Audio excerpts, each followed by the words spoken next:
Hey everyone. Tonight we're slipping into the muddy boots of a medieval peasant, born in a creaky, smoky hut, under a sky heavy with stars and the threat of rain.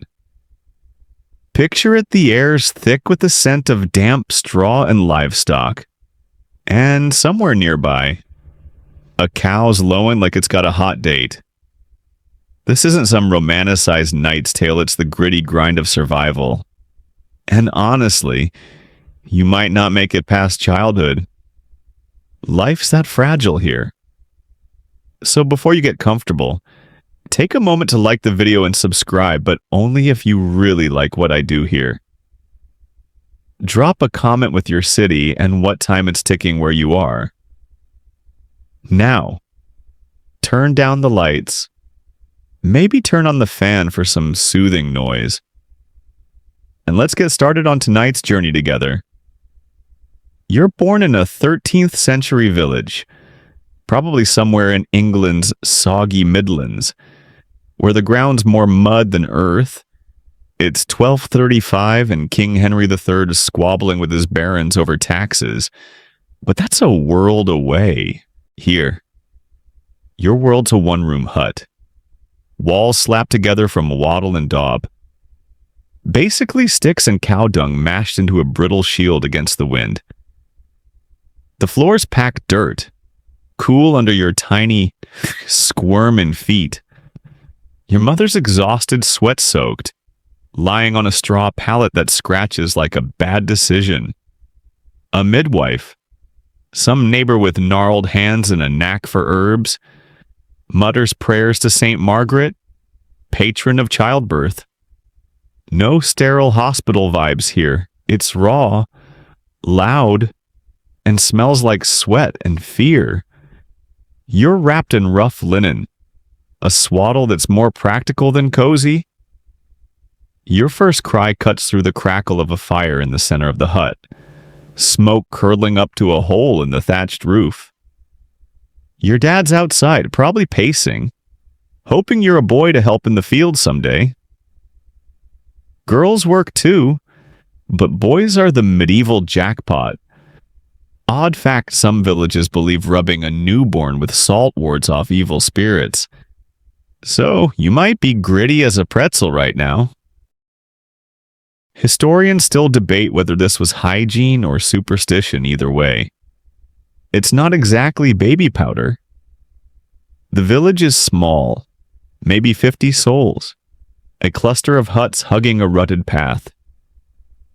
Beyond that, fields stretch out, striped with barley and rye.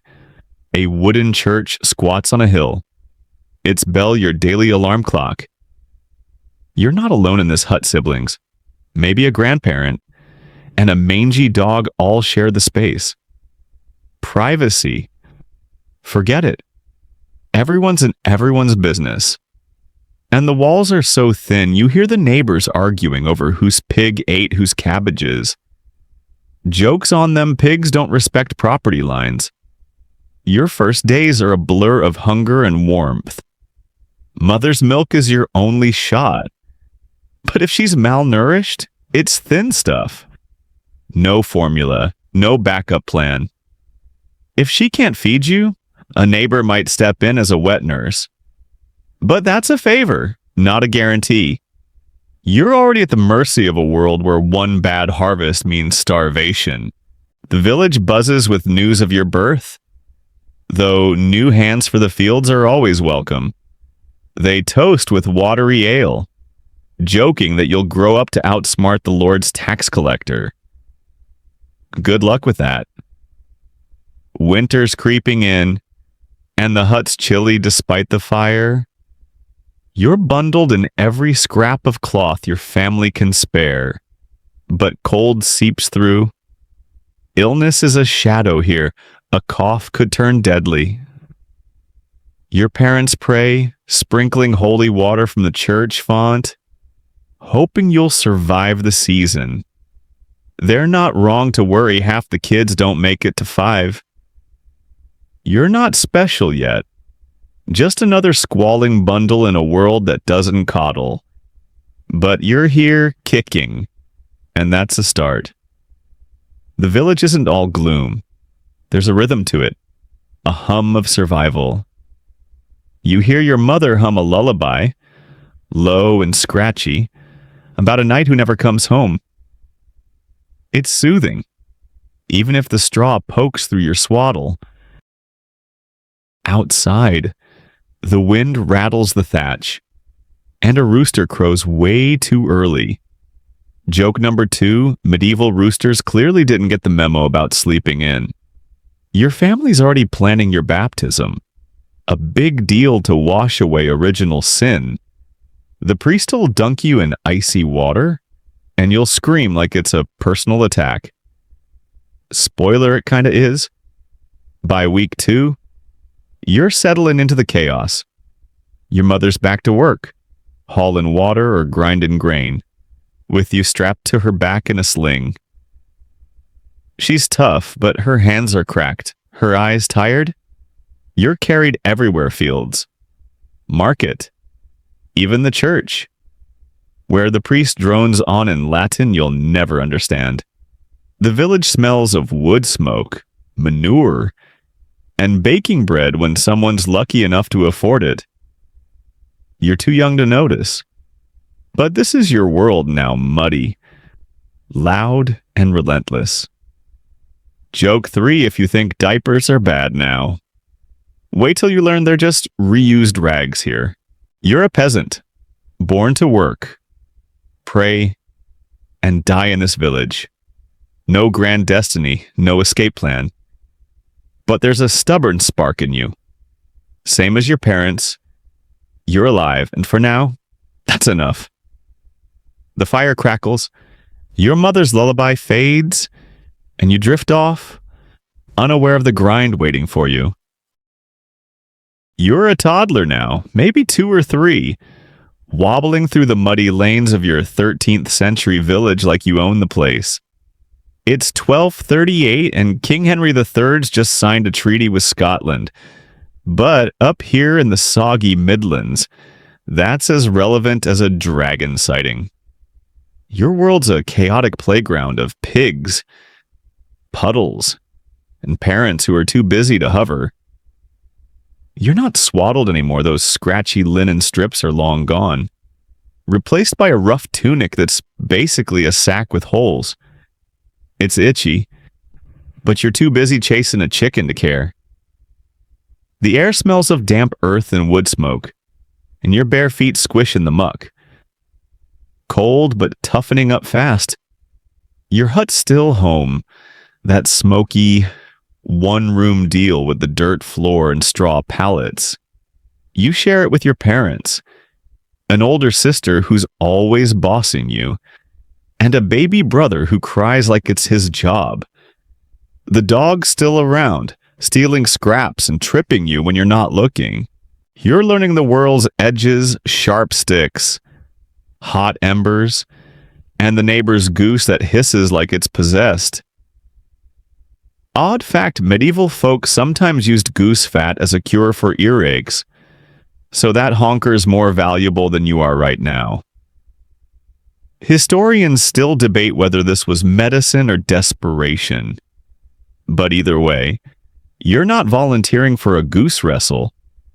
You're curious, grabbing at everything: a wooden spoon, a clump of wool, your dad's calloused hand.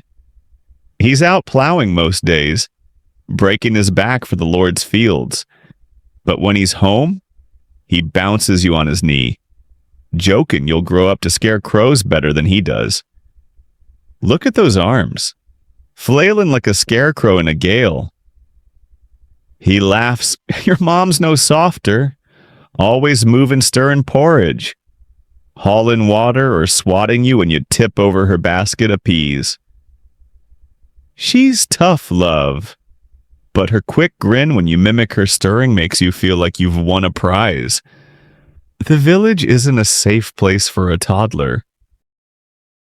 You're dodging carts, stray dogs, and the occasional horse that clomps through, hauling the Lord's grain. Nobody's fencing you and there's no medieval playpen, and your parents can't afford to watch you. You learn fast, stay close, or get squashed. The other kids are your crew now. A pack of grubby little shadows who show you how to filch a turnip or hide from the Reeves' nosy son. You're already picking up their slang, babbling muttery words like gob for mouth or clout for a smack. Joke one medieval toddlers don't get timeouts, they just get chased off with a broom. Work's creeping into your life. You're not hauling sacks yet, but you're tasked with tiny jobs gathering twigs for the fire or shooing birds from the garden plot. You're terrible at it, mostly because you're distracted by a butterfly or the way mud squelches between your toes. Your sister rolls her eyes, muttering, "This one's going to be useless." But you're learning the village rhythm work or starve. You mimic your dad's whistle from the fields, a high note that makes the dog bark and your mom laugh your second grin of the day. Danger's always lurking. You nearly drowned in a ditch last week, chasing a frog, and your mom yanked you out, scolding you red-faced. Illness is scarier a fever could end you, and the village's only doctor is the priest with holy water or a wise woman with herbs like yarrow. Your parents pray hard, sprinkling you with salt at night, a callback to that newborn ritual, remember the pretzel grit. They're tougher now, but you're still small and the world's not gentle. The winter's lean and porridge is watery. Sometimes just barley gruel with a sad bit of nettle. You're hungry, but you don't whine. You're learning peasants don't complain. The church bells ring for a wedding, and you're dragged along, sticky fingers clutching a crust of bread.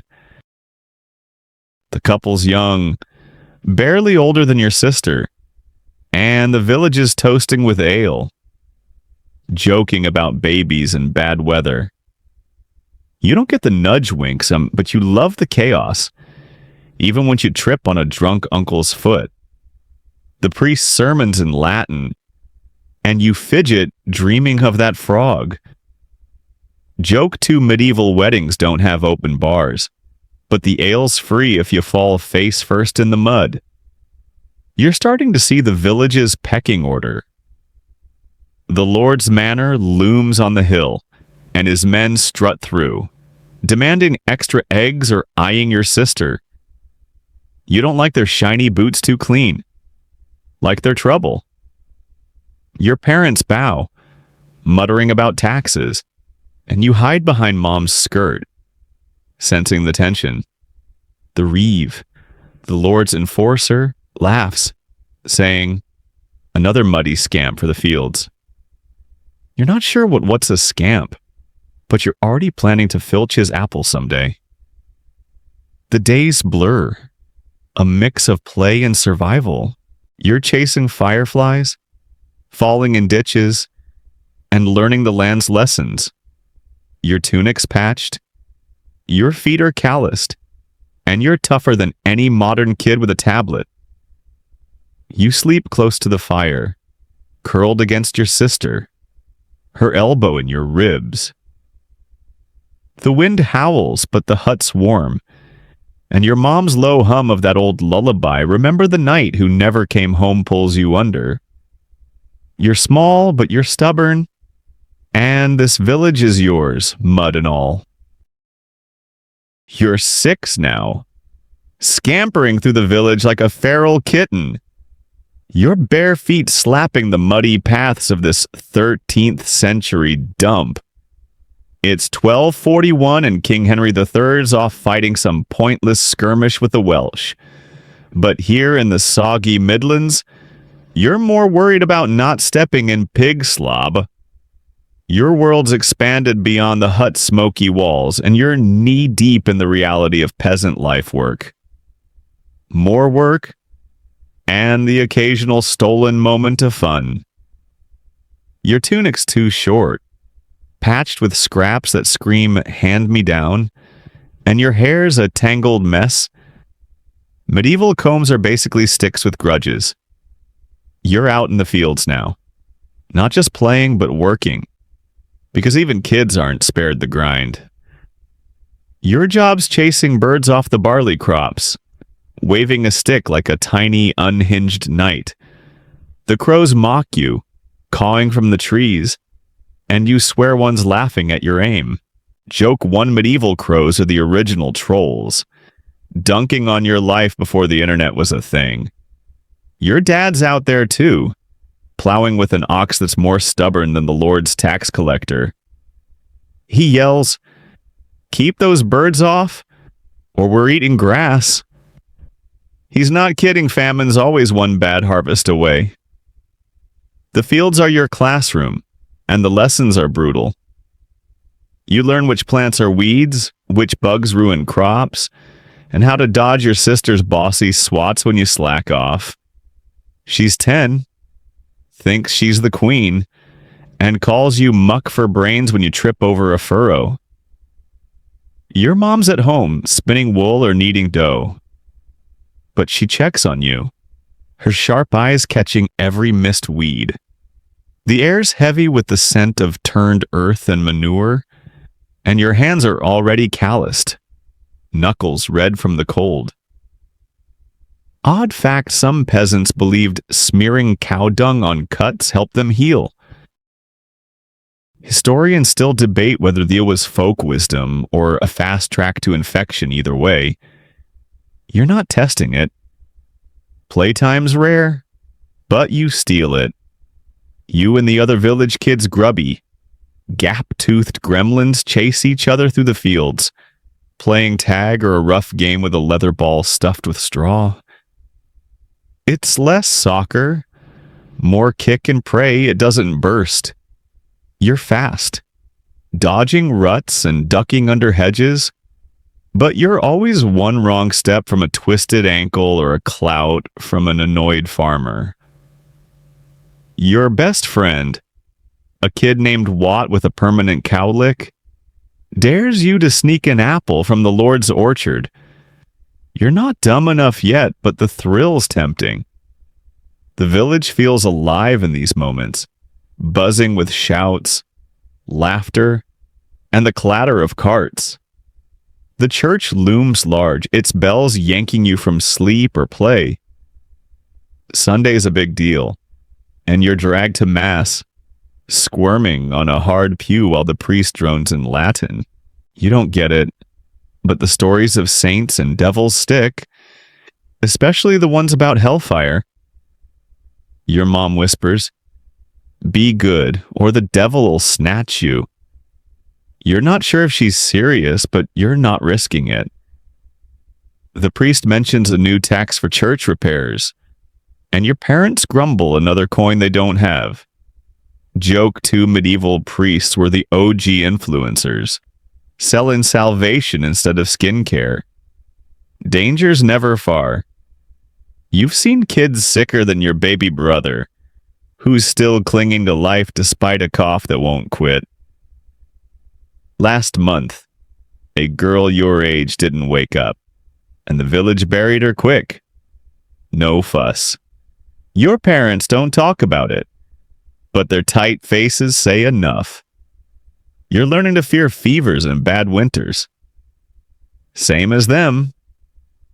The village wise woman, old Agnes, gives you a bitter herb brew when you're sniffly, swearing it'll keep demons away. You drink it, gagging because demons sound worse than the taste. Callback. It's better than that newborn salt rub. Right. You're starting to notice the village's rhythm. Days start with bells, end with firelight. You're not just a kid anymore, you're a cog in the machine. You carry water, herd geese, or lug baskets of turnips. Your small hands aching, but learning fast. The adults joke you'll be plowing by 10, and you laugh. But it's not really a joke. You're toughening up, your skinny frame hiding a stubborn streak. At night, you collapse on the straw pallet, your sister's elbow still jabbing your ribs. Some things don't change. The fire crackles, and your dad's telling a story about a wolf that stole a sheep, his voice low and warm. You grin, mimicking his growl, and he ruffles your hair, calling you trouble. The village is your world, and it's small but fierce. You're starting to love it, mud and all, because it's yours. You dream of apples and running faster than Watt, but sleep pulls you under it, heavy as the fields. The wind hums outside, and your mom's lullaby, yep, that knight who never comes home fades into the dark. You're 9 now, trudging through the fields of your 13th century village, a skinny kid with dirt under your nails and a stick in hand to prod lazy sheep. It's 1244 and King Henry III's plotting another expensive war with France, but here in the muddy Midlands, you're more concerned with not losing a lamb to a ditch. You're no toddler anymore. Those wobbly days of chasing chickens are behind you. Now you're learning the land, the real work of a peasant, where every seed planted is a bet against starvation. Your tunic's still a patched mess. Too tight under the arms, and your boots, well, they're just strips of leather tied on. More hope than footwear. The air's crisp, heavy with the smell of damp soil and barley swaying in the breeze. You're out with your dad most days, learning the art of farming, which is less art and more backbreaking gamble. He shows you how to sow rye, scattering seeds in furrows while muttering prayers for rain, but not too much rain. Too dry. The crops die. Too wet. They rot. You're starting to get at the land's a fickle boss. You wield a hoe, clumsy but determined, hacking at weeds that choke the barley. Your hands blister, but you don't complain. Whining doesn't fill bellies. Dad grunts approval when you keep up. Joking. You're stronger than that ox, and twice as stubborn. Joke one medieval oxen are like bad co-workers, slow, smelly, and always stopping for a snack. The village runs on a 3-field system, a medieval crop rotation trick to keep the soil from giving up. One field's barley, another's peas or beans, and the third's fallow, resting like it's got a union contract. You're learning which crops feed people, which feed livestock, and which go to the Lord's granary. Spoiler, the Lord gets the good stuff. You're also dodging his reeve, a weaselly guy who counts every stalk and snitches if you're short. Last week, he caught your neighbor hiding a sack of grain. Now they owe extra labor. You're not dumb. You keep your head down and your hands busy. There's an odd fact about medieval farming some peasants swore by planting during a full moon, believing it boosted yields. Historians still debate whether this was superstition or just a way to see better at night. Either way, you're out there, squinting at the lunar glow, tossing seeds like a skeptical mini-farmer. You're starting to notice the land's secrets, where the soil's rich, where it's rocky, where the stream floods every spring. Your dad points out landmarks: a gnarled oak, a stone pile to mark your family's strip of field. It's not yours, not really. The Lord owns it, and you just work it for scraps. Work's not all gloom. You sneak moments with Watt, your cow-licked pal, tossing clods of dirt at each other when the adults aren't looking. You're both obsessed with a game called Knuckle Bones, tossing sheep bones like dice, betting pebbles or crusts of bread.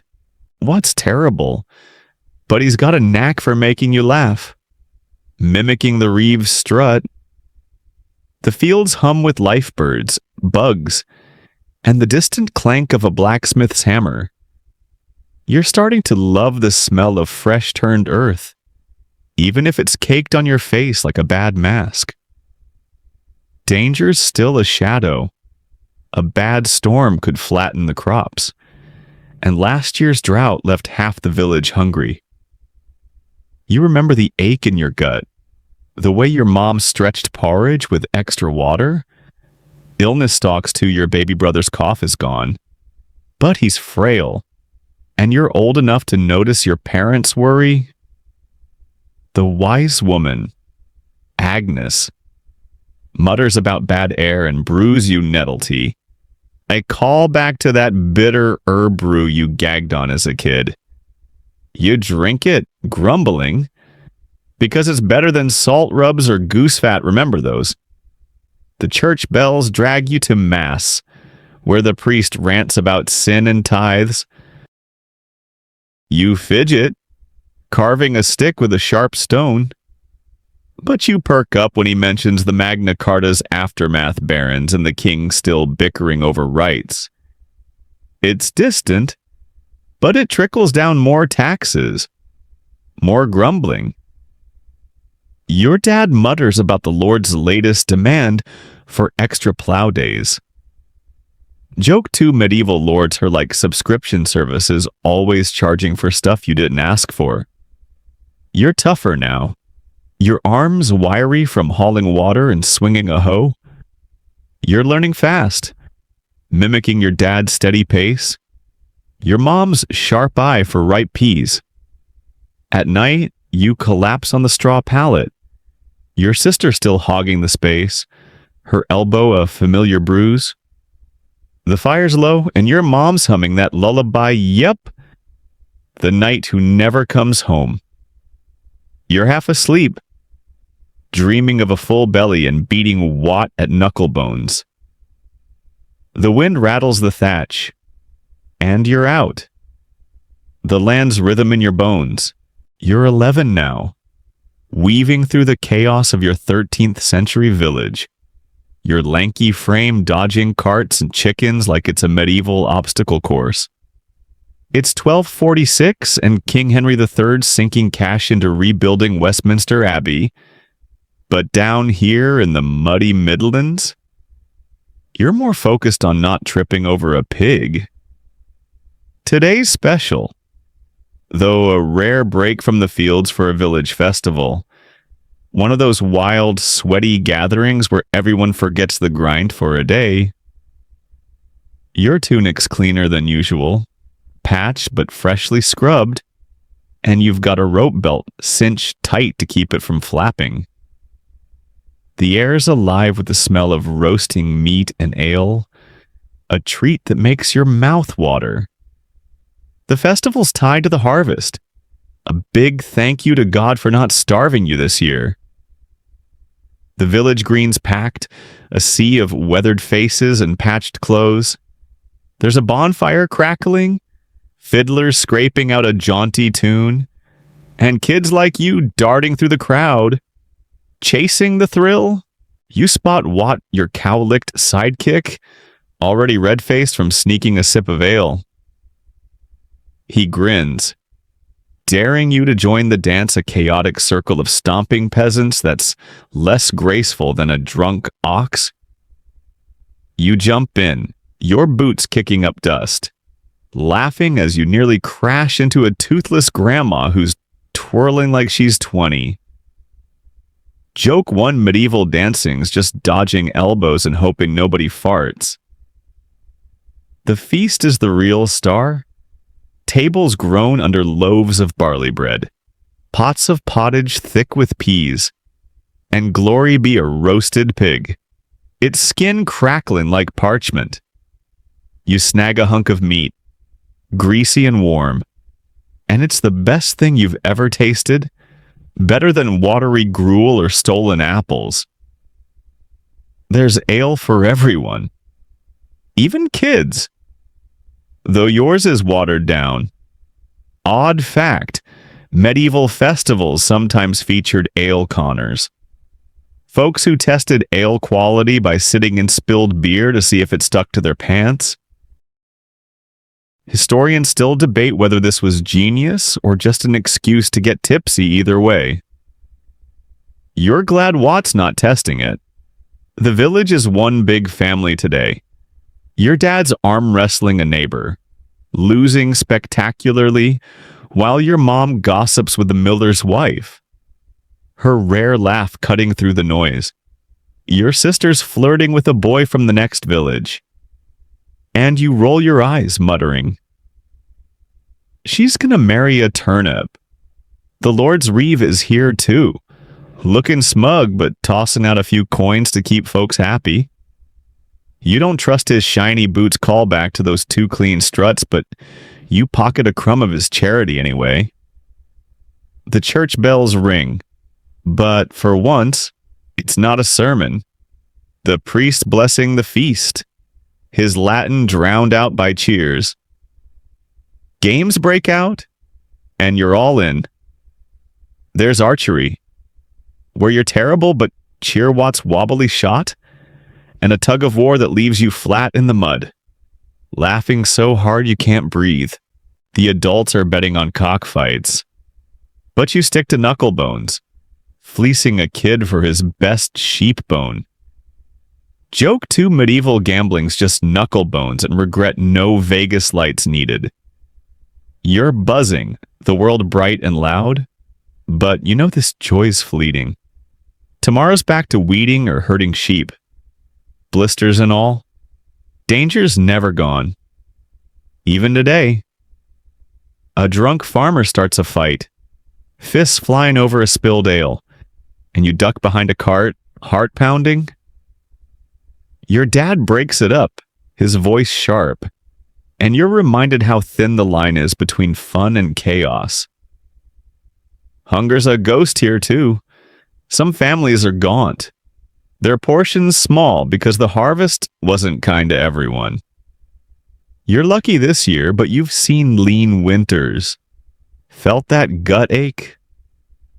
Agnes, the wise woman, is selling herb charms, muttering about warding off famine spirits. You're skeptical, but clutch the nettle brew she gave you last year callback to that bitter swig. The festival's a glue, binding the village through shared sweat and survival. You're starting to get it. These rare days keep folks going, a spark against the grind. You overhear talk of a royal tax hike tied to Henry's Abbey obsession, and your parents' faces tighten. The Lord'll squeeze you harder now, and you're old enough to know it's not fair. Historians still debate whether these festivals were true relief or just a way to pacify peasants either way. You're dancing, and that's enough for now. As night falls, the bonfire's embers glow, and you're stuffed, sleepy, and a little sticky from spilled ale. You lean against your mom, her arm warm, and watch the stars peek through the smoke. The fiddler's slow, and someone's singing a ballad. Not your mom's lullaby, though that knight who never comes home is still in your head. Joke 3 medieval parties don't have DJs, but a drunk fiddler's close enough. You're happy, mud-caked and all, and the village feels like home, fierce and fleeting. Sleep tugs and you're out. The fires crackle, fading into dreams of roasted pig and Watt's terrible aim. You're 12 now, scooting through the familiar mud of your 13th century village. A wiry kid with a sunburned neck and a knack for dodging trouble mostly. It's 1247 and King Henry III's just called a parliament to beg for more war funds. But here in the soggy Midlands, you're more worried about not tripping over a goose. The church looms larger than ever in your life, its bells yanking you from sleep, work, or the rare moment you're daydreaming about that festival pig callback to that crackling roast. Your tunic's a frayed disaster, patched so many times it's more stitch than cloth. And your boots are just leather scraps tied tight. The air smells of wood smoke and damp straw, with a whiff of incense when the wind's right.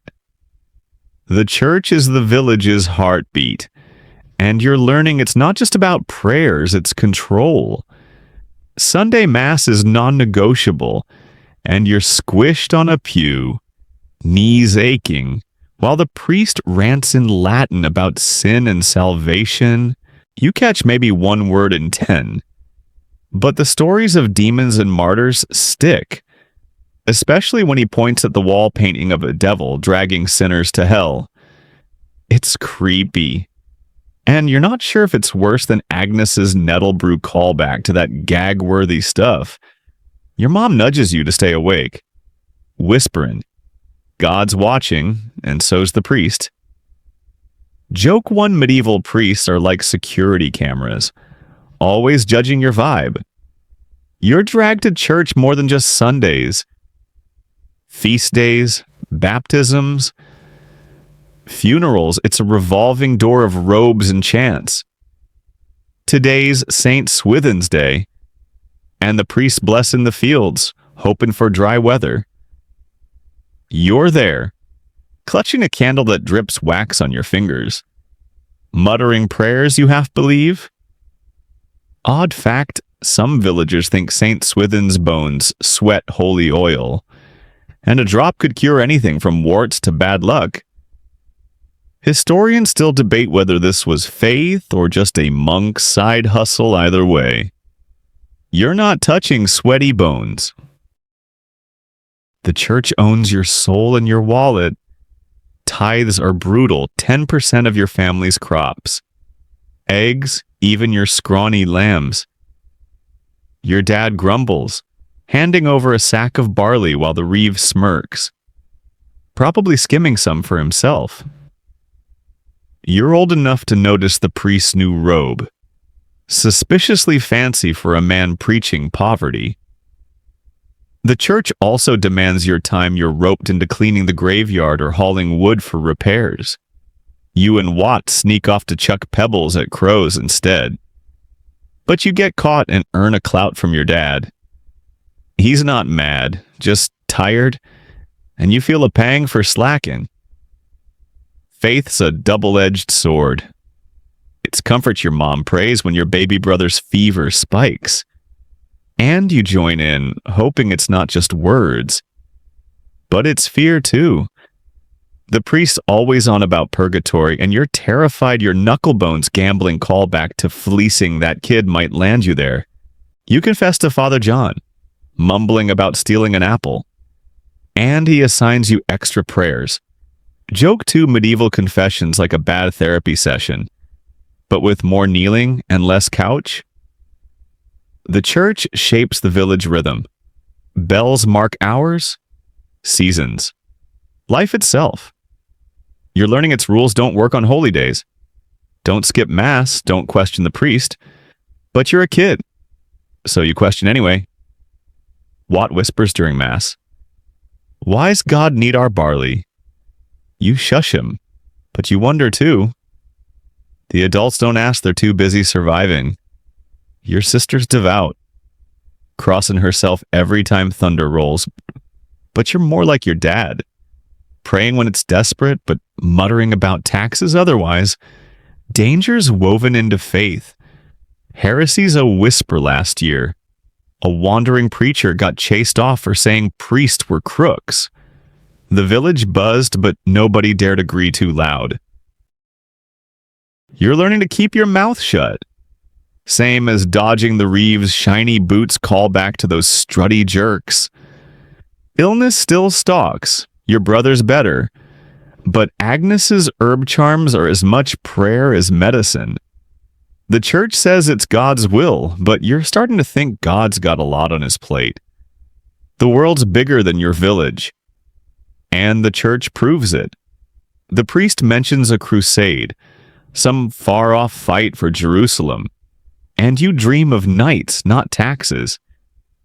It's distant, but it fuels your games with Watt, wielding sticks like swords. You're growing, tougher and sharper, but the church's grip is iron. At night, you're back on the straw pallet, your sister's elbow still a bruise. The fire's low, And your mom's lullaby, that knight who never comes home, mixes with the wind. Joke 3 medieval lullabies are like Netflix cliffhangers, always leaving you hanging. You're sleepy. The church's bells echoing in your head, and you drift off, dreaming of candles and crows. You're 15 now, loping through the muddy lanes of your 13th century village, all gangly limbs and a voice that cracks at the worst moments.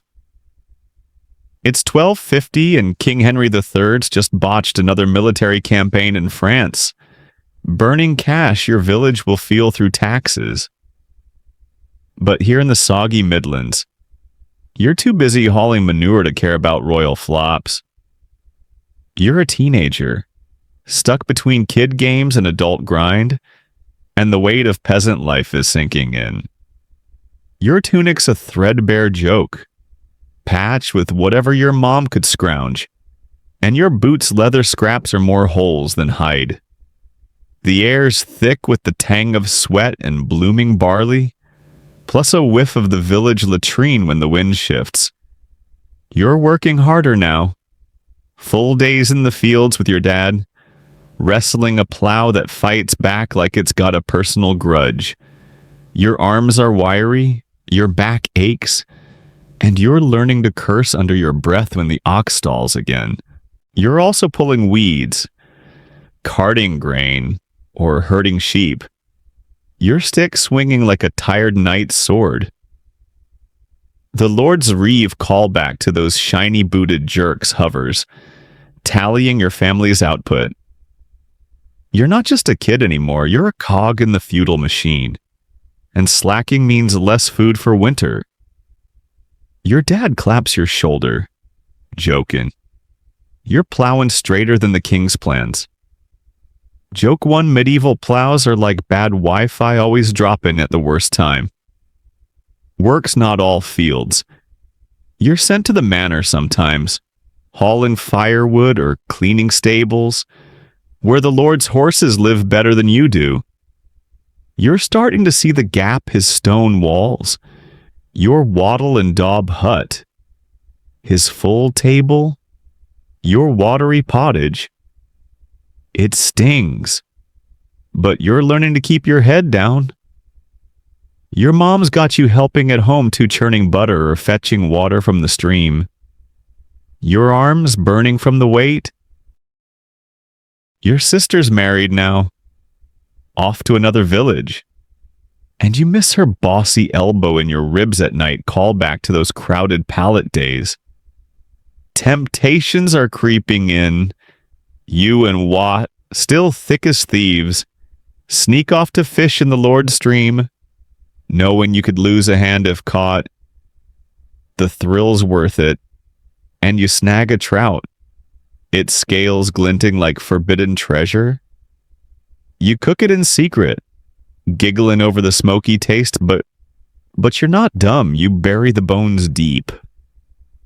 Odd fact, some peasants believed eating fish under a new moon brought luck, though historians still debate whether this was superstition or just an excuse to poach.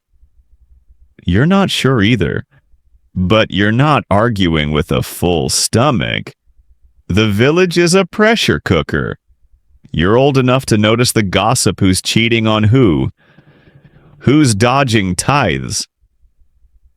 The church still looms callback to Father John's hellfire rants, and you're confessing more now, mumbling about skipping prayers or eyeing the miller's daughter.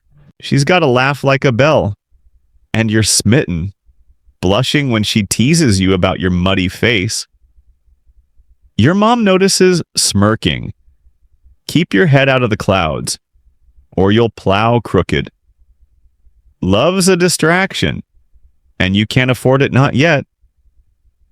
Marriage is for making babies and alliances, not chasing butterflies in your gut. Danger's a constant hum. A fever swept through last winter, sparing your family but not Watt's little sister.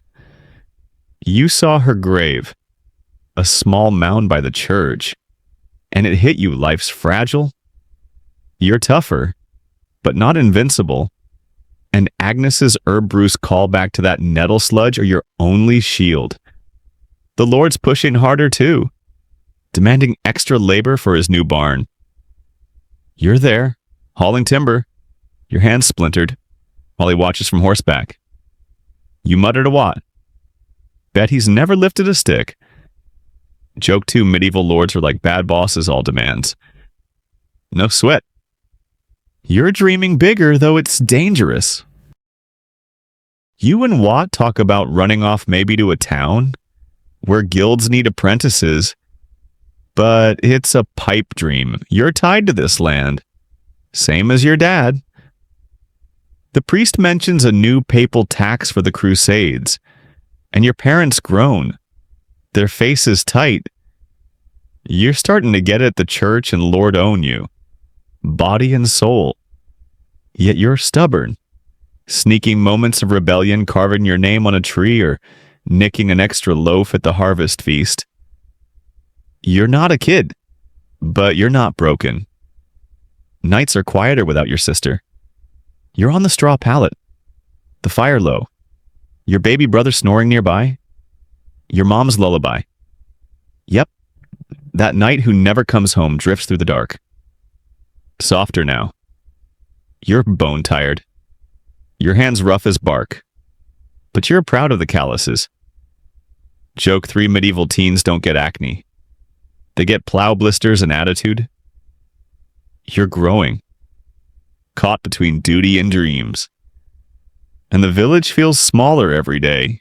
Sleep pulls you under, the wind whistling, and you're out, dreaming of trout and that bell-like laugh. You're 17 now, loping through the familiar muck of your 13th century village, a lean young man with calloused hands and a chip on your shoulder the size of a plow. It's 1252 and King Henry III stirring up trouble with his barons, over taxes again, but here in the soggy Midlands. You're more worried about dodging the reeve's glare while hauling grain. Love and marriage are knocking, and the village is nudging you towards settling down, whether you're ready or not. Your tunic's a faded patchwork, barely holding together, and your boots leather scraps tied with twine are more prayer than protection. The air's thick with the scent of ripe barley and wood smoke, plus a faint whiff of the miller's daughter's lavender soap when she passes by. You're deep in the grind, working the Lord's fields alongside your dad, your arms burning from swinging a scythe. The harvest is brutal, dawn to dusk, and your back screaming by noon. You're good at it now, slicing stalks with a rhythm that earns a nod from the old man. But the reeve call back to those shiny-booted jerks is watching, tallying every bundle for the Lord's share. Your family gets scraps, and it's never enough. Your mom's pushing you to find a wife. Joking. A good woman'll keep you out of alehouse trouble. Joke 1 medieval moms are like dating apps, swiping right for anyone with a pulse and a plow. The village style is less about heart flutters and more about survival. The miller's daughter, she of the bell-like laugh callback to those butterflies, is still around. And you're head over heels. Her name's Mara, and she's sharp, with eyes that catch you sneaking glances during Mass at the church. You've traded shy words by the stream, her teasing you about your scythe cuts looking like a drunk badger's work. But marriage isn't just you and her, it's families, land, and the Lord's approval. Her dad's got a mill, a step up from your dirt-poor strip, so he's eyeing richer prospects for her. You're not even a blip on his radar, and it stings. Courtship's awkward. You carve her a wooden spoon, a clumsy gift, and she laughs but keeps it, which feels like a win. Village dances call back to that harvest festival chaos are your chance to get close, stomping through reels while fiddlers scrape away. You're no knight, but you hold her hand, sweaty and calloused, and she doesn't pull away. Odd fact, some medieval couples hand-fasted in secret, tying hands with a ribbon as a private vow. Historians still debate whether this was binding or just a sneaky way to dodge the priest either way. You're daydreaming about it, but you're not that bold. The pressure's on. Your parents want you wed, producing kids to work the fields. Single men are trouble, they say, drinking ale and starting fights. You're not ready. But the village doesn't care.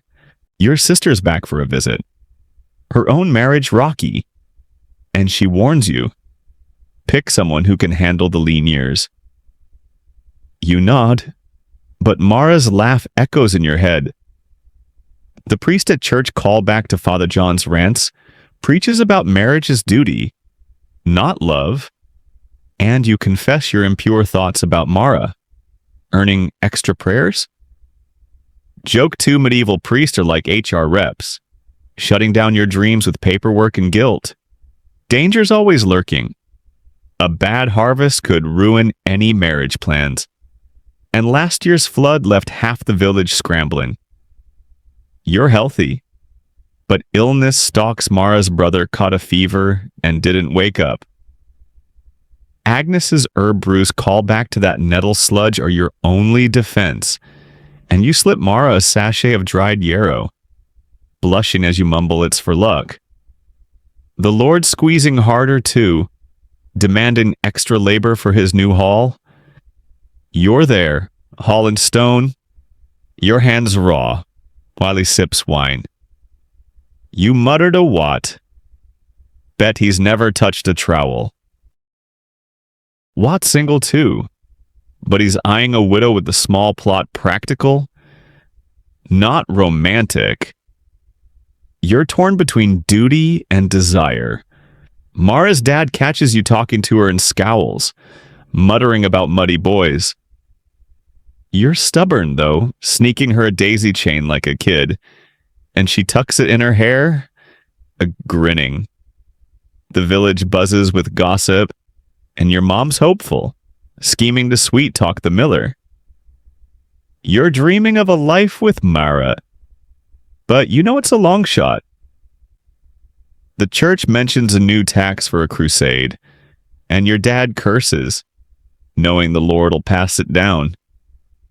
You're starting to see the trap work. Wed, die, all under someone else's boot. Nights are heavy. You're on the straw pallet. Your baby brother hogging space now, his snores loud.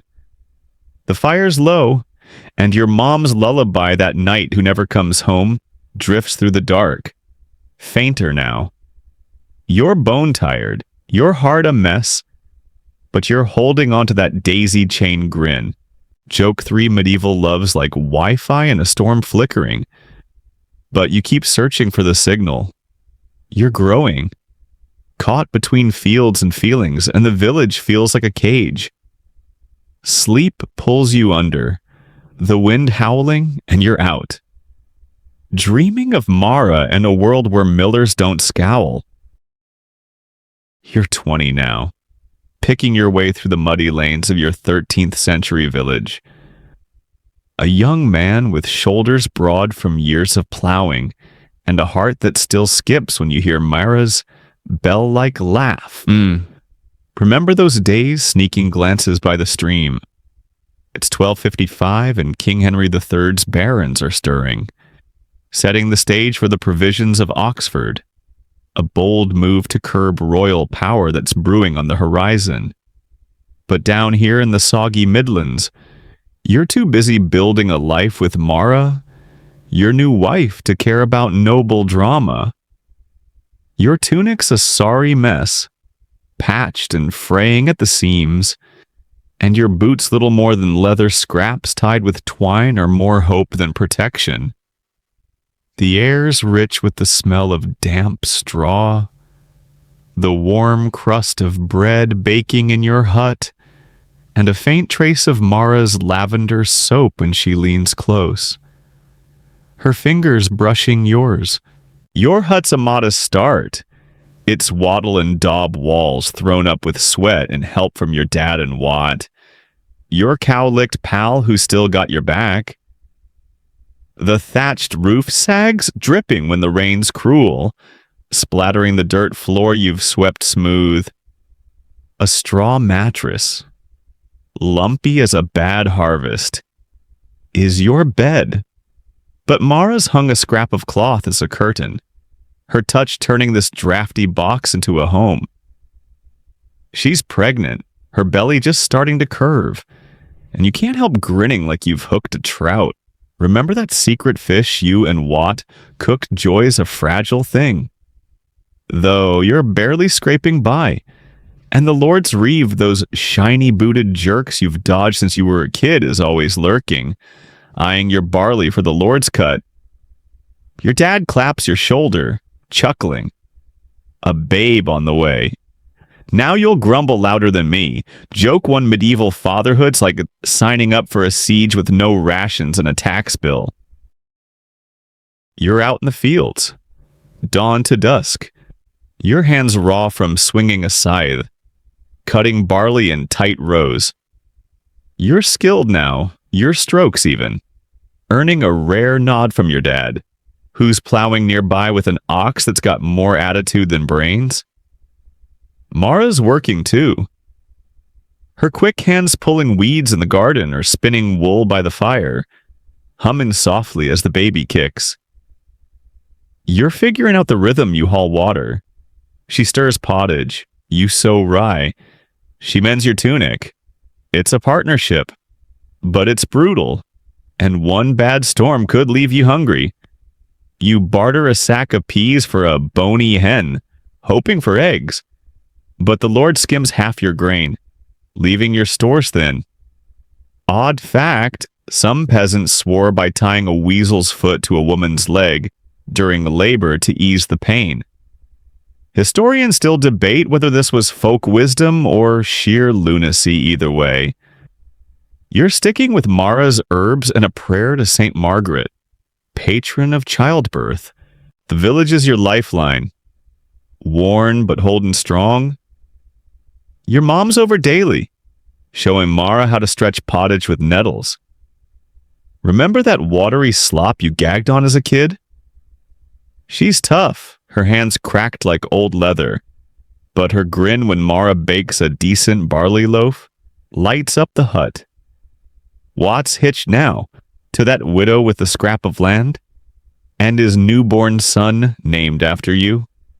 The cheeky sod squeals like a piglet. You nudge him. Hope he's got your cow lick and not your knack for tripping over plows. The village hums neighbors' trade tools, sip ale or whisper about who's skimping on tithes. Mara's dad, the miller, still mutters your muddy stock, but you let it slide. Focusing on Mara's smile when you give her a reed basket, woven with your clumsy hands but full of heart. You're no bard, but she keeps it by the fire, and that's poetry enough. Danger's never far. Childbirth scares you spitless Mara's strong, but you've seen women and babes lost to fever or worse. Agnes. The wise woman remember her nettle brews that tasted like regret, promises yarrow and chamomile. But you're edgy, slipping a wooden cross under Mara's pillow for luck. You're fit, but illness creeps. Your baby brother's cough is back, and your mom's eyes grow heavy with worry. The Lord's on a tear, demanding extra days for his new mill, a stone beast that'll grind his profits. Not yours. You're there hauling timber, your back howling while he lounges, counting coins while you grumble to Watt. Bet he's never touched a saw. The church remember Father John's hellfire rants piles on, its bells tolling for a crusade tax, and your dad curses, knowing the Lord'll bleed it from you. Faith's a tangled thread. You're at Mass. Mara's hand warm, her head bowed as the priest drones about duty. He mentions the crusade, a holy call far from your muddy world, and you confess, muttering about doubting God when taxes bite. Mara's squeeze calms your guilt, her faith a quiet flame. You're starting to see the grind, Lord, and church own your sweat, your crops, your souls. The village feels heavy, but Mara's your spark, her laugh a rare glow when she teases you for scorching the pottage again. Stick to plowing, love, she says, smirking. Joke to medieval cooking's like witchcraft, but with more smoke and fewer spells. You're dreaming of small things now, a healthy babe, a full pot, maybe a second hen clucking by the door. Nights wrap you tight, your hut smoky but warm. The fires glow dancing on Mara's face as she talks names John for a sturdy son, Ellen for her laugh. You steal a kiss, grinning when she swats you. Save it, plowman. You're tough, your hands like bark, but soft for her. Your heart hers. The village's rhythm is yours. Work, pray, love, endure. Your mom's lullaby that night who never comes home drifts in your head. Faint but stubborn. But you're home. With Mara. Joke 3 medieval loves like a cartwheel wobbly. Full of creaks, but it keeps rolling. Sleep pulls you under. The wind soft, and you're out.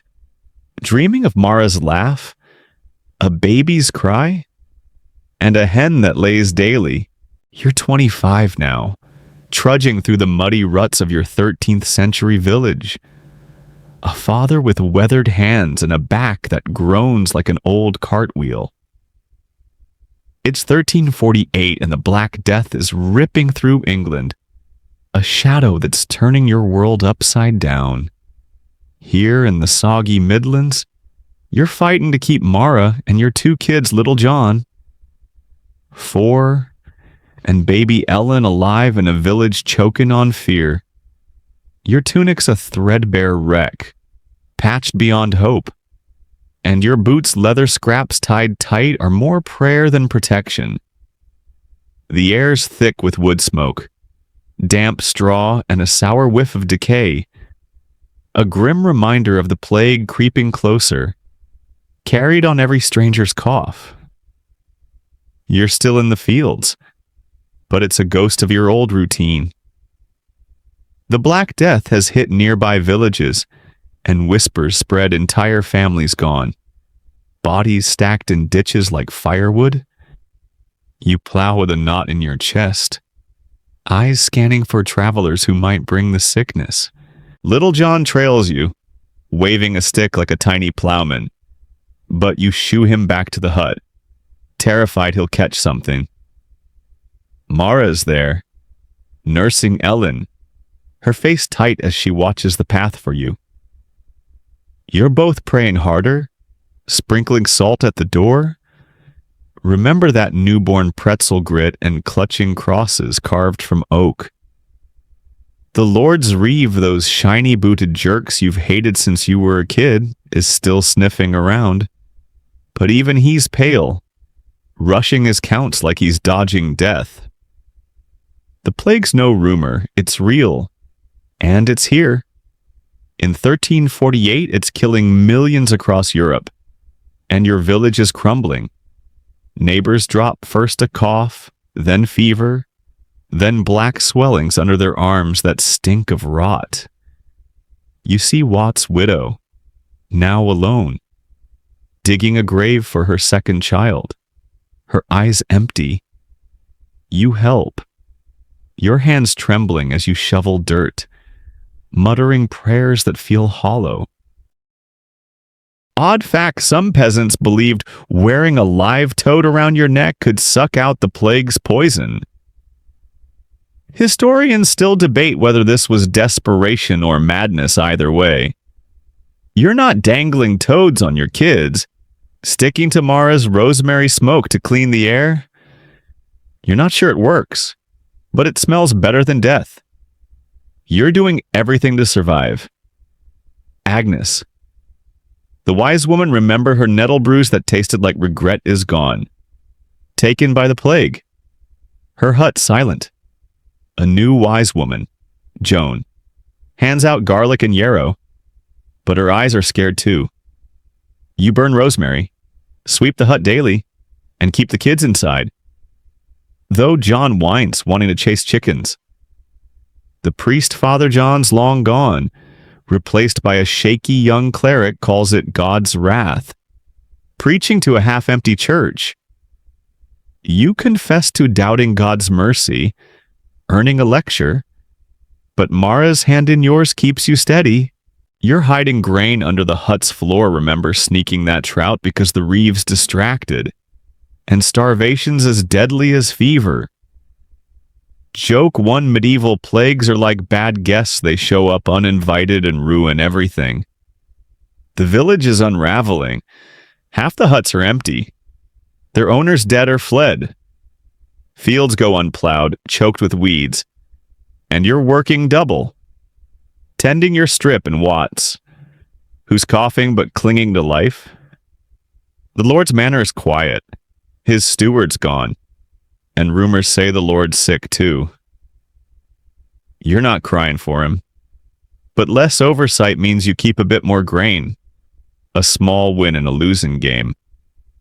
Your dad's still helping, but your mom's frail. Her cough echoing your baby brothers remember his sickly days. You slip her extra pottage, thinning your own bowl. And Mara's fierce, guarding the kids' portions like a hawk. Dangers everywhere. You're healthy so far, but every sniffle makes you flinch. Ellen's fussy, her tiny brow hot. And you're up nights, rocking her by the fire, whispering her name like a prayer. John's too young to get it, but he senses the fear, clinging to your leg when you're home. You spin tales of nights, remember that lullaby night who never comes home to keep him calm. Your voice low to hide your own panic. Wolves are bolder now, with fewer hands to scare them off, their howls creeping closer at dusk. You sharpen a stick, your only weapon, and joke to Mara. I'm a knight now, minus the shiny armor. She rolls her eyes, but her smile's a flicker of light. Joke two medieval wolves are like tax collectors always sniffing for something to take. The community's fraying. Some hoard food, others beg, and fight spark over a single loaf. You share what you can, but Mara's ruthless, saving every crumb for John and Ellen. The church's grip is slipping, masses sparse, tithes forgotten. You're questioning everything God, the Lord, those shiny boots, but you're stubborn, holding your family tight. Mara's your anchor, her laugh rare but precious, like when she teases you for tripping over John's stick. Plowman, not dancer, she says. And you grin. Despite the fear, you're dreaming of one thing keeping them alive. No matter what. Nights are tense and your hut smoky but warm. The fires glow dancing on Mara's face as she cradles Ellen. You're on the straw mattress. John's foot jabbing your ribs, remember your sister's elbow, and Ellen's tiny snores are a small hope. Mara hums that lullaby, the night fading into the dark, her voice softer than ever. You're bone-tired, your heart heavy, but her warmth keeps you grounded. You whisper plans a full granary, a healthy Ellen. John learning to plow? The wind howls and you're out, dreaming of a village whole again, of Mara's laugh and John's giggle. Joke 3 medieval sleeps like a bad harvest. Thin, patchy, but you cling to it. You're still here, fighting. And for now, that's enough. You're 30 now, trudging through the muddy ruts of your 13th century village. A father with weathered hands and a back that creaks like an old cartwheel. It's 1265 and England's reeling from the Second Barons' War, where Simon de Montfort's rebels just got crushed at Evesham, tightening King Henry III's grip. But here in the soggy Midlands, you're more focused on dodging the Lord's tax collectors than caring about noble feuds. Mara, Little John, and baby Ellen are your world, but the feudal grind lords, taxes, endless labor is squeezing you dry. Your tunic's a tattered ghost, patched beyond recognition, and your boots' leather scraps tied with twine are more hope than protection. The air's thick with wood smoke, sweat, and a faint trace of Mara's lavender soap. A fading comfort when she brushes close. Her hand steadying your tired arm. You're still tied to the fields, your life bound to the plow, sowing rye or harvesting barley under a sky that's either too dry or too wet. Your hands are scarred, your shoulders broad, and you're better than your dad now, who's slowing, his cough worse each winter. You work the Lord's land first, then your family's strip. The Reeves' sharp eyes remember those shiny-booted jerks counting every stalk. Taxes are brutal, a third of your grain. Eggs, even your scrawny lambs go to the manor, plus tithes for the church. The Lord's new castle expansion, spurred by the war's unrest, means extra labor. You're there, hauling stone, your back screaming, while he inspects from horseback, his cloak untouched by mud. You mutter to White, bet he's never touched a brick. Wat, now a dad too, grunts, his cow-licked son trailing him like John trails you, mimicking your plow swings with the stick. The feudal system's a noose. You owe boon work extra days on the Lord's fields and fines for everything late taxes. A stray sheep, even using his mill.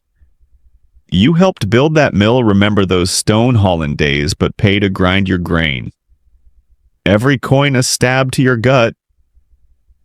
Odd fact, some lords demanded a harriet, a death tax where your best ox or cow went to the manor when you died. Historians still debate whether this was pure greed or a way to keep peasants tethered either way. You're hiding a sack of barley under your hut's floor. A risky move to feed your kids? Mara's fierce whispering, "They won't starve us." Her eyes sharp as she guards the stash like a hawk. Danger's a constant shadow. Taxes aren't just coin, they're your kids' full bellies.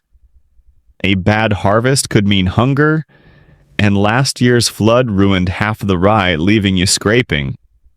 You're healthy, but illness stalks your baby brother's cough turned deadly last winter, and your mom's frail. Her prayers softer each day. Agnes is gone, but Joan, the new wise woman, peddles yarrow brews, remember that nettle sludge, and you slip some to Mara, who's exhausted, juggling kids and spinning wool. The Lord's men are rougher now, post-war, demanding ale or eyeing Mara when you're in the fields. You clench your fist, but fighting means fines or a noose. You tell John Knight stories. Remember that lullaby knight who never comes home to keep him brave? Not angry? His wide eyes drinking in your words. The village is your anchor. Frayed but holding. Wat's your rock? Sharing a plow when yours cracks. Joking about your fancy cloak, remember Mara's woolen gift your dad's still here. Teaching John to whittle sticks into crude horses, while your mom braids Ellen's hair, her hands trembling but gentle.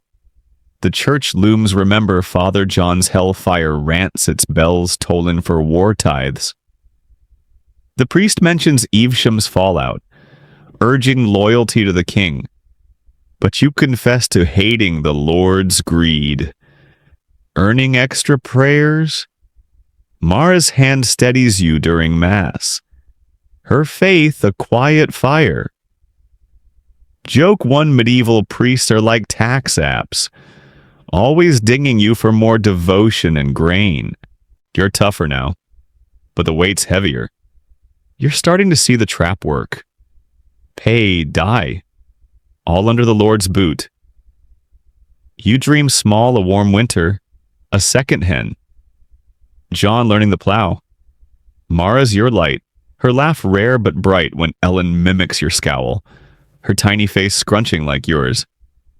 You carve her a wooden horse, clumsy but loved, and Mara teases, better than your pottage.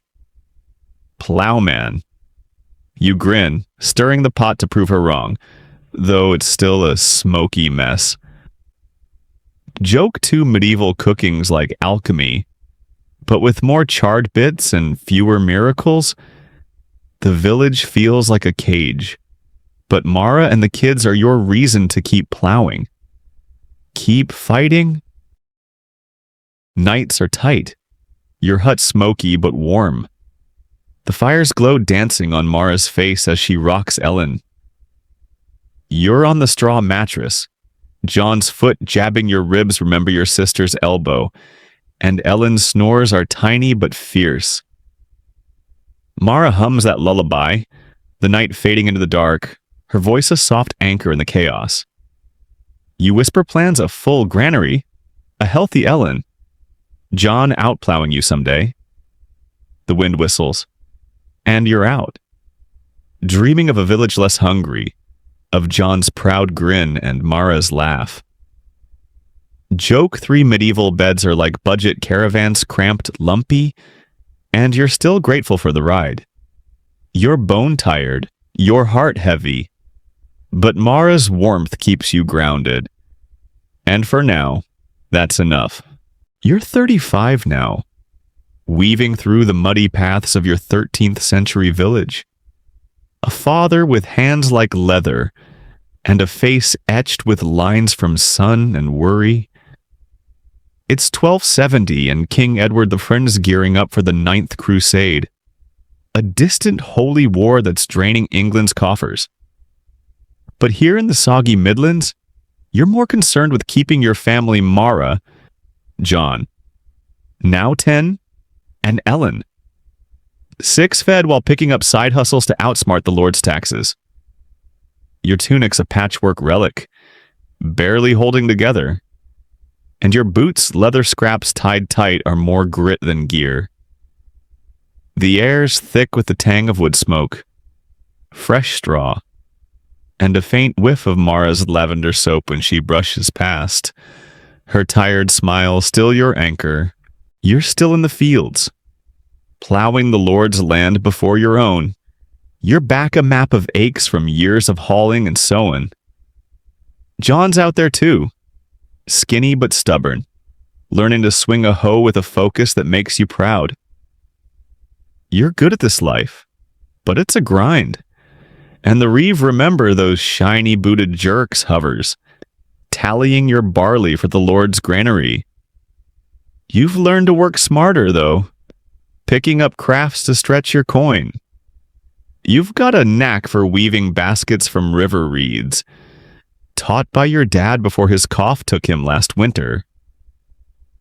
You sell them at market, slipping a few pennies past the Reeve's nose. Mara's spinning wool, her fingers quick, turning fleece into thread you trade for salt or a rare slab of cheese. You joke, we're practically merchants now. She smirks. Keep dreaming, plowman.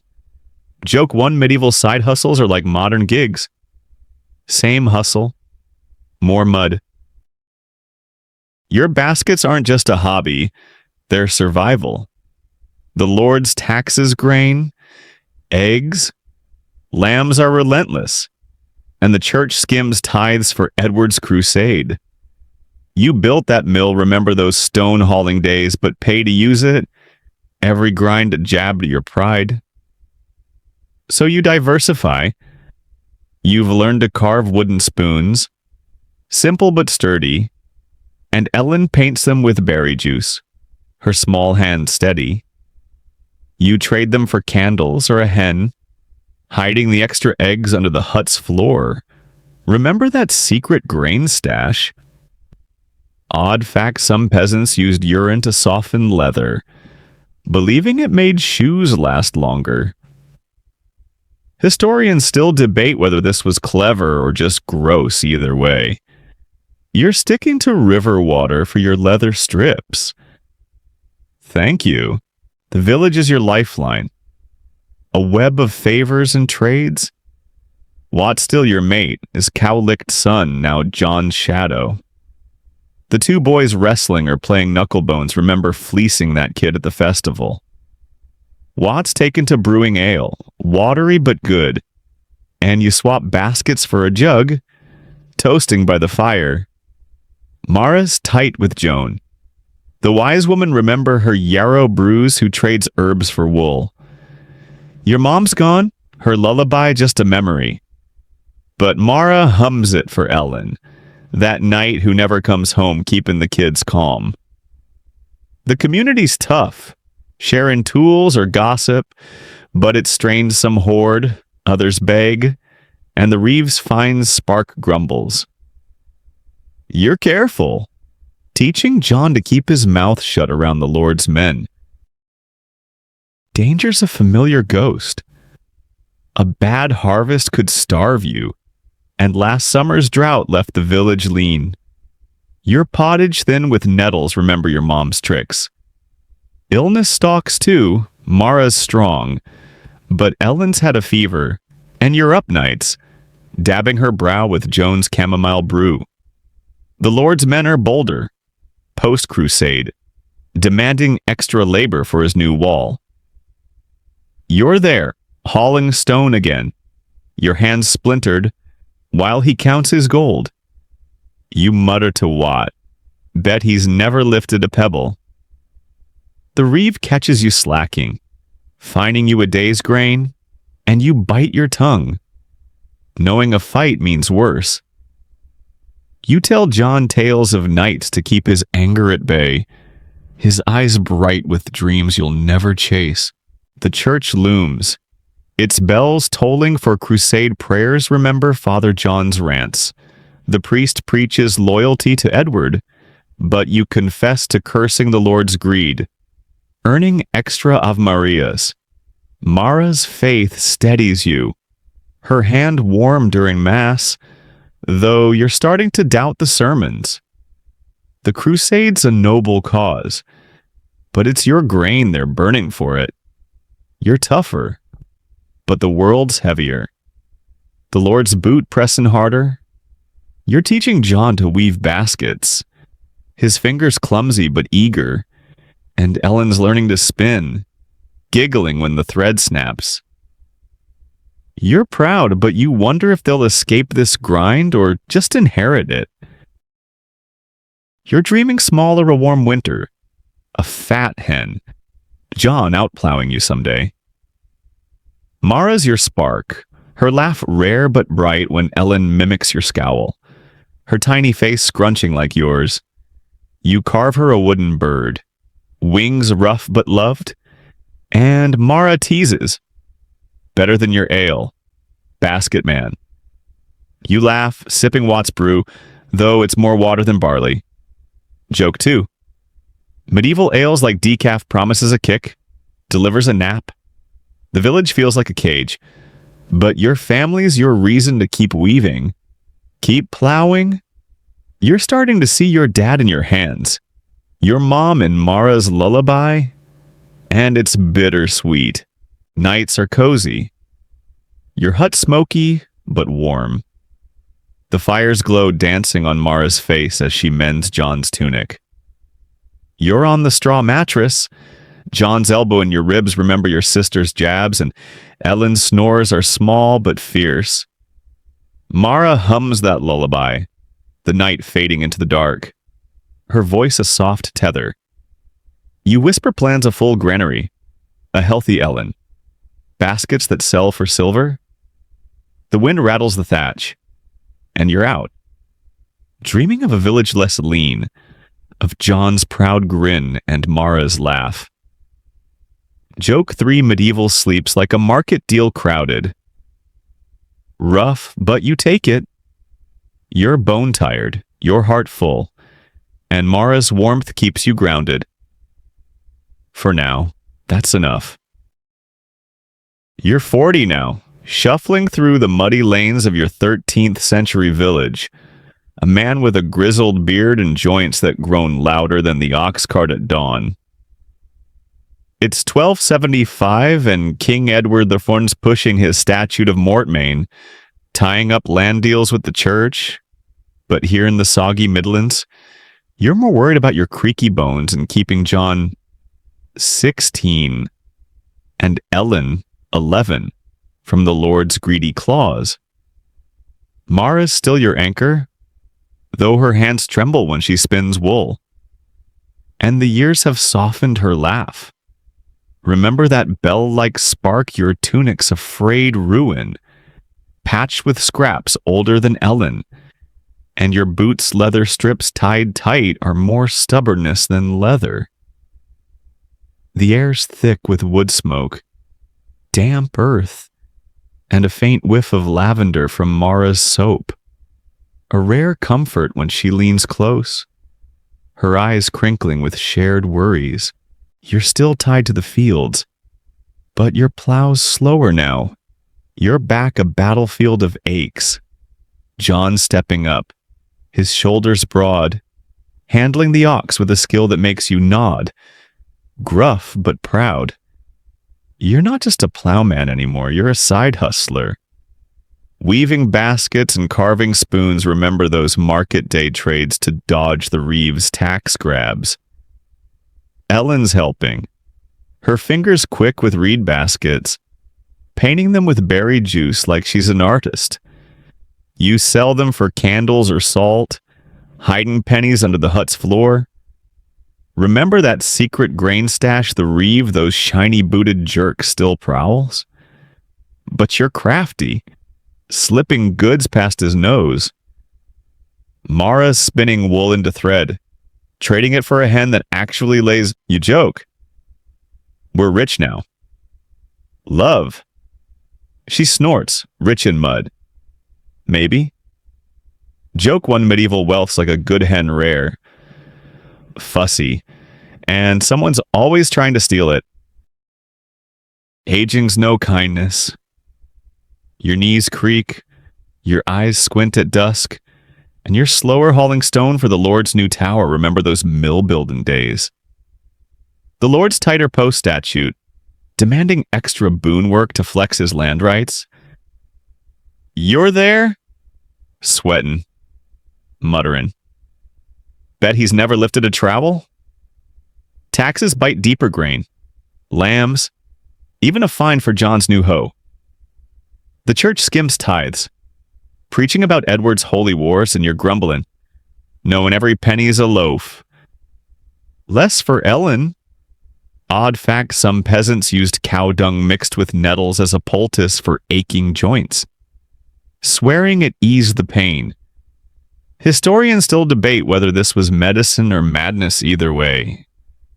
You're sticking with Joan's chamomile brew, not slathering on manure.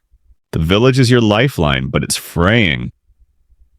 Watt's gone, taken by fever 2 winters back, and his widow struggles, her boy now John's mate. A quiet kid with Watt's cowlick, remember them wrestling. You help when you can, trading baskets for her firewood. But hunger's tight.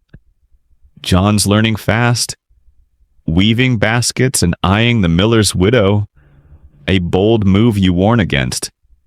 Ellen's sharp, spinning wool and dreaming of market stalls. But you're teaching her to watch the Reeves men too many eyes on a pretty girl. Mara's your rock, her hands steady when she patches John's tunic, her voice soft when she hums for Ellen. The community shares ale or tools, but gossip's sharp, and the Reeves finds spark fights. You're careful, keeping your head down, same as dodging those shiny boots. Dangers of familiar foe. A bad harvest could starve you, and last year's drought left pottage thin. Remember your mom's nettle tricks. Illness creeps, Mara's cough worries you, and you're slipping her Jones yarrow brew. Remember that nettle sludge, the Lord's men are rough, demand an ale or leering at Ellen when you're in the fields. You grip your stick, but a fight means fines or worse. You tell John night tales. Remember that lullaby night to keep his fists unclenched, though his eyes burn with your old anger. The church looms, its bells tolling for crusade tithes. Remember Father John's rants. The priest preaches loyalty, but you confess to hating the Lord's greed, earning extra prayers. Mara's faith holds you, her hand warm in Mass. Though you're doubting sermons more each day, you're wiser now, seeing the feudal trap work, pay, die, all under the Lord's heel. John's talking of running to a town, dreaming of guilds, but you warn him freedom's a lie when you're born to this mud. You're teaching him to carve, Ellen to weave, hoping they'll outsmart this life. You dream small a warm winter, a fat hen, John plowing straight. Mara's your light, her laugh rare when Ellen mimics your limp, her giggle bright as Mara's once was. You carve her a wooden dove, wings rough but loved, and Mara teases, better than your pottage. Old man, you laugh, stirring the pot, though it's still smoky. Joke two medieval cookings like a siege you throw in what's left and pray. Nights are warm, your hut smoky. The fires glow dancing on Mara's face as she rocks Ellen. You're on the straw mattress? John's elbow in your ribs, remember your sister's jabs, and Ellen's snores are small but fierce. Mara hums that lullaby, the night fading, her voice a soft tether. You whisper plans a full granary, a healthy Mara, Ellen weaving better than you. The wind rattles the thatch, and you're out, dreaming of a village less lean, of John's proud nod and Mara's smile. Joke 3 medieval sleeps like a bad plow bumpy. Hard, but you keep going.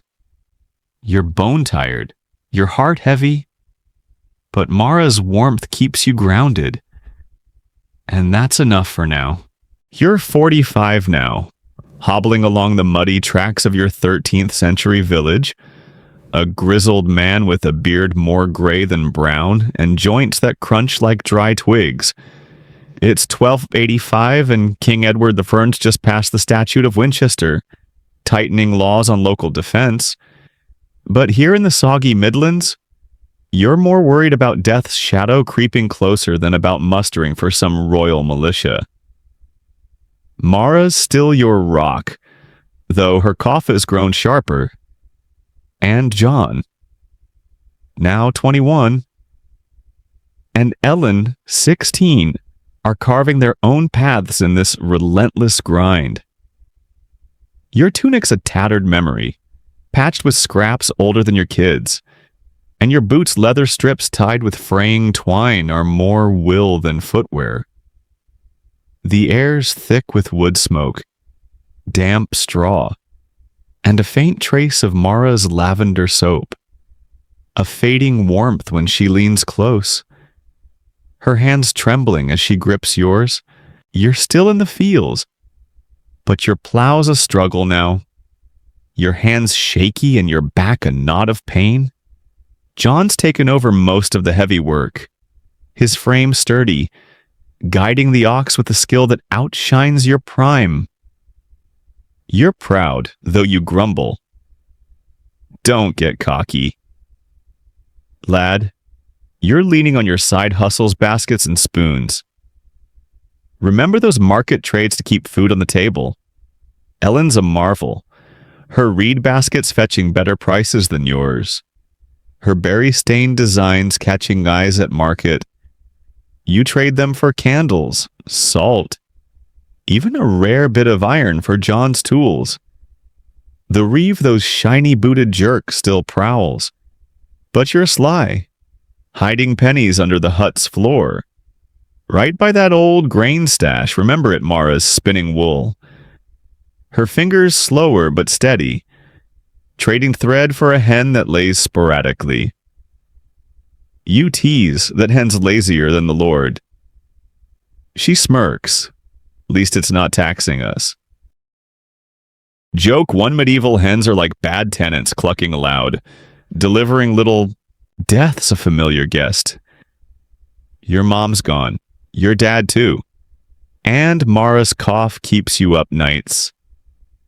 Your heart tight?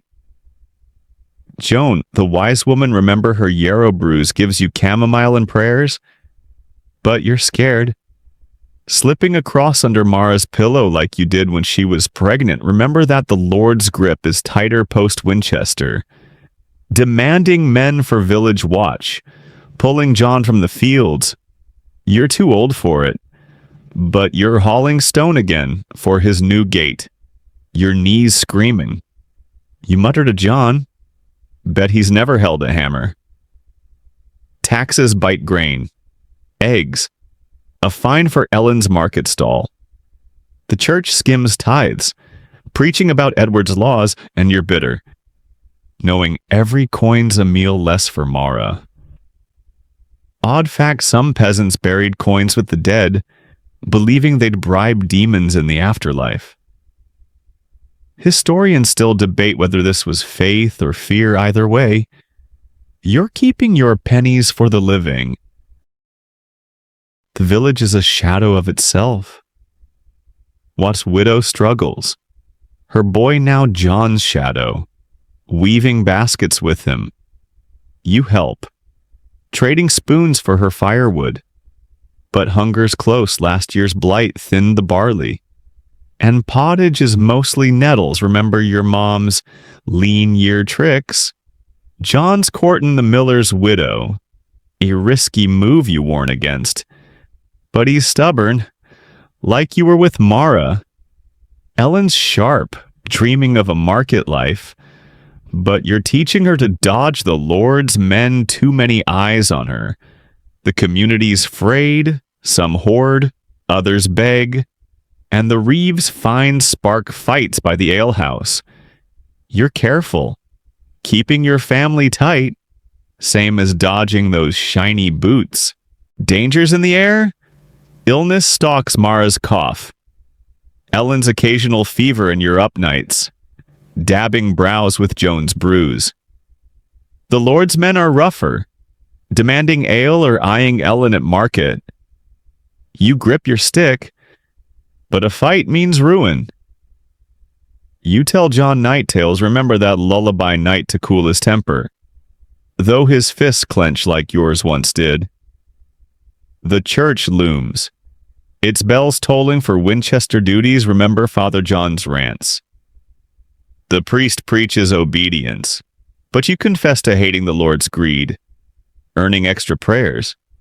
Mara's faith holds you, her hand weak but warm in mass.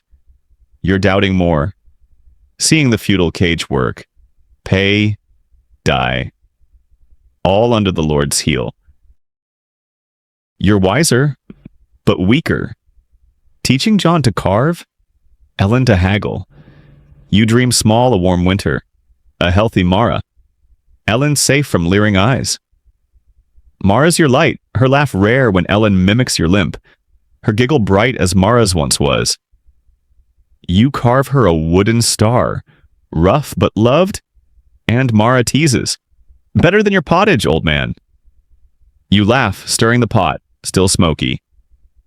Joke too, medieval cooking's like a bad wager, bet on flavor. Get ash?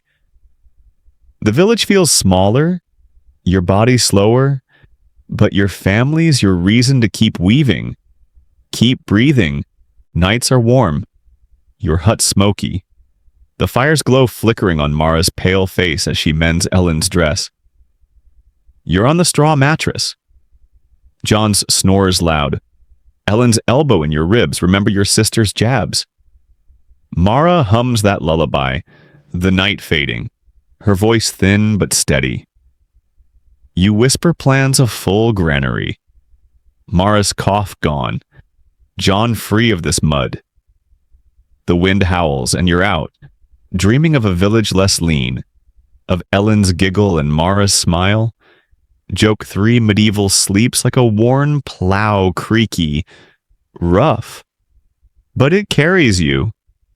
You're bone-tired, your heart heavy, but Mara's warmth keeps you here. For now. You're 50 now, inching along the muddy paths of your 13th century village. A weathered man with a stooped back and a beard more white than gray. Your eyes dim but sharp with hard-earned wisdom. It's 1290 and King Edward IV just expelled the Jews from England, a cruel edict that's rippling through towns but barely touches your soggy Midlands hamlet. Here, you're facing your final days. Mara's cough now a constant rasp. John, 26, and Ellen, 21, carrying the family's weight as you fade. Your tunic's a ghost, patched to oblivion, and your boots' tattered leather strips are more memory than material. The air's heavy with wood smoke, damp straw, and a faint lavender from Mara's soap. A ghostly comfort when she rests her frail hand on yours. Her smile faint but fierce. You're barely in the fields now. Your hand's too shaky for the plow. John's taken over, his frame strong, guiding the ox with a skill that echoes your prime. Ellen's a force. Her baskets remember those berry-stained weaves selling briskly at market. Her haggling sharp enough to shame the reeve.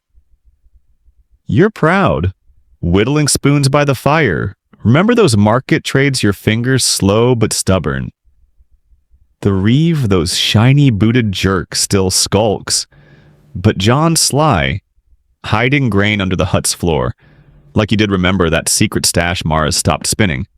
Her hand's too weak, but she mends Ellen's dress, her stitches wobbly but loving. You tease. We're old now. Love, she whispers. Old but tough. Joke 1 medieval aging's like a bad ale bitter. Thin, and nobody asked for it. Death's no stranger. Mara's fading, her cough stealing her breath, and you're terrified, sitting up nights, her head on your chest. Joan's gone, but a new wise woman, Maud, brings yarrow. Remember those nettle brews, but it's not enough. You're frail too, a fever last winter leaving you hollow. The Lord's grip is iron, demanding labor for his new hall despite Edward's distant laws. John's there, hauling stone. Remember those mill days while you stay back? Carving, taxes bite grain, eggs, a fine for Ellen's market stall. The church skims tithes, preaching salvation, and you're a bitter every coin's Mara's medicine. Odd fact, some peasants buried a loaf with the dead, believing it fed their soul's journey. Historians still debate whether this was faith or famine's fear. Either way, you're saving bread for the living. The village is a husk. John's married, his wife a weaver. Their newborn, your joy? A boy named Watt. Remember your old pal's cowlick. Ellen's wed too. To a cooper. Her basket's now a side trade. You help. Trading spoons for firewood? But hunger's close last year's blight thinned the rye, and pottage's nettles again. Remember your mom's tricks, the community's thin, some flee to towns, others hoard, and the reeves finds spark brawls. You're quiet, teaching John's boy to whittle. Ellen's husband to dodge the Lord's men, same as those shiny boots. You're a shadow, but your family's tight. Their laughter, your last light. Danger's your shadow. Mara's cough, your weakness. And John's temper fired by a Reeves taunt.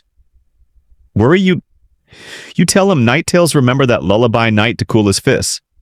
But he's like you, stubborn. The church looms. Its bells tolling, remember. Father John's rants, the priest preaching Edward's edicts. You confess to fearing death, earning prayers. But Mara's hand, cold but firm, holds you in mass. You doubt salvation, seeing the feudal cage work, pay, die. You're teaching John to carve, Ellen's a man to haggle, hoping they'll outlast this mud. You dream small Mara's peace, a full granary. Your grandkids giggle, Mara's your heart. Her laugh gone but her eyes warm when Ellen's Watt mimics your limp. His giggle bright. You carve him a wooden boat, shaky but loved. And Mara whispers, better than your pottage. Old man, you smile, stirring the pot. Still ash, joke two medieval cookings like a last stand desperate. Smoky, and nobody wins. The village is a blur, your body a burden, but your family's your spark. You're fading, but you're theirs. Whispering wisdom by the fire, your voice a thread in their story. Nights are quiet, your hut smoky. The fire's glow faint on Mara's sunken face. You're on the straw mattress. John's snores distant, Ellen's Watt curled close. Remember your sister's elbow, Mara hums that lullaby. The night gone, her voice a wisp. You whisper a healthy Mara, John's boy free, Ellen safe. The wind sighs and you're drifting, dreaming of a village green. Mara's laugh. Watt's giggle. Joke three medieval sleeps like a final harvest, thin, precious. You hold it close, but you're bone-tired. Your heart full. Mara's warmth, your last anchor. As the fire dims, your breath slows. The hut's smoky warmth wrapping you like a soft blanket. Mara's hand rests in yours, her lullaby a faint echo, blending with the wind's gentle hum outside. The village fades, its muddy paths, Reeves boots, and church bells blurring into a quiet haze. You see John's steady plow, Ellen's bright baskets, Watt's tiny boat clutched tight. Your life's been mud and toil, but it's theirs now. A stubborn spark passed on. The stars peek through the thatch, and you're weightless. The world soft, your heart at peace. For you, dear listener, snuggled under your blanket in Canada's calm, let the night carry you, drift easy, safe in the dark's embrace. The village a whisper. Sleep now, deeply, gently.